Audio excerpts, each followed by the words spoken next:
झारखंड की राजनीति के भीष्म पितामह और झारखंड मुक्ति मोर्चा के संस्थापक शिबू सोरेन का दिल्ली के सर गंगाराम अस्पताल में निधन हो गया। वो लंबे समय से बीमार चल रहे थे। शिबू सोरेन ने आज सुबह 8:56 पर अंतिम सांस ली। ये जानकारी अस्पताल के नेफ्रोलॉजी विभाग के प्रमुख डॉक्टर A.K. भल्ला ने दी। उन्होंने बताया कि शिबू सोरेन की किडनी में संक्रमण था और उन्हें ब्रोंकाइटिस भी हो गया था, जिसके कारण उनकी हालत बिगड़ गई और उनका निधन हो गया। शिबू सोरेन की तबीयत खराब होने के बाद उन्हें झारखंड से दिल्ली लाया गया, जहां उनकी हालत और भी ज्यादा बिगड़ती चली गई थी। लगातार चिकित्सकीय देखरेख के बावजूद उनकी हालत में सुधार नहीं हुआ और अंत में डॉक्टर्स ने उन्हें मृत घोषित कर दिया। उनकी हालत की गंभीरता को देखते हुए उनके बेटे और झारखंड के मुख्यमंत्री हेमंत सोरेन, बहू कल्पना सोरेन और छोटे बेटे बसंत सोरेन उन्हें दिल्ली लेकर पहुंचे थे।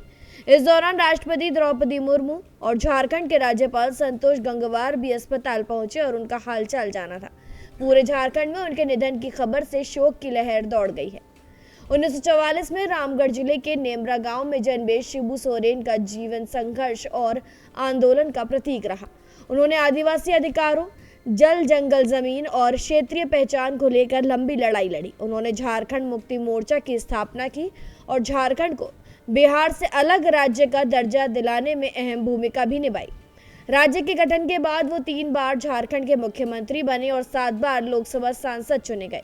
उनका राजनीतिक जीवन आदिवासी समुदाय के लिए संघर्ष का प्रतीक बन गया था। वर्ष 2004 में वो मनमोहन सिंह सरकार में केंद्रीय कोयला मंत्री भी रहे। शिबू सोरेन के निधन से न सिर्फ झारखंड बल्कि देश भर की क्षेत्रीय राजनीति को एक बड़ी क्षति हुई है। उनके परिवार के सदस्य भी आज राजनीति में सक्रिय हैं। उनके बेटे हेमंत सोरेन झारखंड के मौजूदा मुख्यमंत्री हैं, बहू कल्पना सोरेन विधायक हैं और राज्य की राजनीति में सक्रिय भूमिका निभा रही हैं। वहीं छोटे बेटे बसंत सोरेन दुमका से विधायक हैं। उनके बड़े बेटे दुर्गा सोरेन का पहले ही निधन हो चुका है। दुर्गा की पत्नी सीता सोरेन हाल ही में भारतीय जनता पार्टी में शामिल हो चुकी हैं। शिबू सोरेन को आदिवासी समाज में दिशोम गुरु यानी जनजातीय समाज का मार्गदर्शक माना जाता है। उन्होंने सामाजिक न्याय, शोषण के खिलाफ आवाज और आदिवासी अस्मिता के लिए लंबा संघर्ष किया।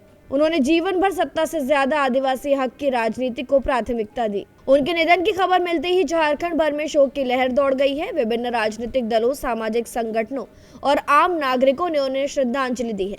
राज्य सरकार ने उनके सम्मान में राजकीय शोक की घोषणा भी की है। शिबू सोरेन के निधन के साथ झारखंड के एक युग का अंत हो गया है। उन्होंने जो संघर्ष और आंदोलन की विरासत छोड़ी है, वो आने वाली पीढ़ियों को प्रेरणा जरूर देती रहेगी। फिलहाल जानकारी में इतना ही। खबरों के लिए जरूर सब्सक्राइब करें भारत एक्सप्रेस।